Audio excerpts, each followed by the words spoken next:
இன்றைக்கி வந்து சூப்பராக மட்டன் குழம்பு டேஸ்ட்டில் கொண்டக்கடலை குழம்பு எப்படி செய்கிறதுன்னு பார்க்கலாம். அதுக்கு நான் வந்து 2 நாள் முன்னாடியே ஊற வச்சு ஸ்ப்ரவுட் மேக்கரில் வச்சு முளைக்கட்டி வச்சு எடுத்துருக்க கொண்டக்கடலை தான் எடுத்துக்கிறேன். இந்த குழம்புக்கு மசாலா வறுத்து அரைச்சி தான் செய்ய போகிறோம். ஒரு கடாயில் எண்ணெய் ஊற்றிட்டு 1 ஸ்பூன் சீரகம், 1 ஸ்பூன் சோம்பு, 1 ஸ்பூன் மிளகு, அப்புறமா வந்து கரம் மசாலா ஐட்டம் எல்லாம் ஆட் பண்ணிக்கலாம். அப்படியே இது கூட 10 பல்லு பூண்டு, 2 துண்டு இஞ்சி, 1 கைப்பிடி அளவுக்கு சின்ன வெங்காயம், 2 ஸ்பூன் அளவுக்கு கசகசா, 1 கைப்பிடி அளவுக்கு தேங்காய் துருவல் சேர்த்து நல்லா வதக்கிக்கலாம்.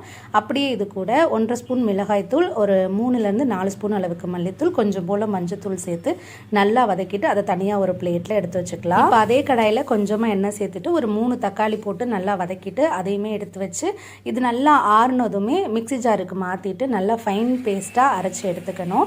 தக்காளியே நம்ம தனியாக வதக்கணும்னா அதோட ஒன்றா சேர்க்கும் போது அது வந்து ஒரு மாதிரி சொதன்னு ஆயிரும். இப்படி தனியாக அரைச்சி பண்ணும்போது சூப்பராக இருக்கும். ட்ரை பண்ணி பாருங்கள். இப்போ ஒரு குக்கரில் எண்ணெய் ஊற்றிட்டு ஒரு பிரியாணி இலை, கொஞ்சம் போல் பெரிய வெங்காயம் கட் பண்ணது, அதுக்கப்புறம் கருவேப்பிலை சேர்த்து வதக்கிட்டு அதுக்கப்புறமா நம்ம அரைச்சி வச்சுருக்க அந்த மசாலாவை சேர்த்துக்கலாம். மசாலா சேர்த்து வதக்குனதுமே கொஞ்சம் நேரத்தில் இந்த மாதிரி எண்ணெய் பிரிஞ்சு வரும். இப்போ வந்து நம்ம வந்து கொண்டக்கடலையை ஆட் பண்ணிக்கலாம். கொண்டக்கடலை சேர்த்து நல்லா வதக்கி விட்டணும். இது கூட அந்த மிக்சி ஜாரில் இருந்து அலம்பிட்டு கொஞ்சம் தண்ணியும், அப்புறம் குழம்புக்கு தேவையான தண்ணி, ஒரே ஒரு சின்ன துண்டு அளவுக்கு புளி கரைசல் வந்து இது கூட சேர்த்துக்கிட்டு குழம்புக்கு தேவையான உப்பு சேர்த்து நல்லா மிக்ஸ் பண்ணிவிட்டு ஒரு 4 விசில் ஹை ஃப்ளேம்லேயே வச்சு எடுத்துக்கலாம். சூப்பராக இருக்கும். இதுக்கு காம்பினேஷன் நீங்கள் எது வேணாலும் வச்சுக்கலாம். கூட்டு, பொரியல், மண்டி அப்படின்னு எதுவாக இருந்தாலும் சூப்பராக இருக்கும்.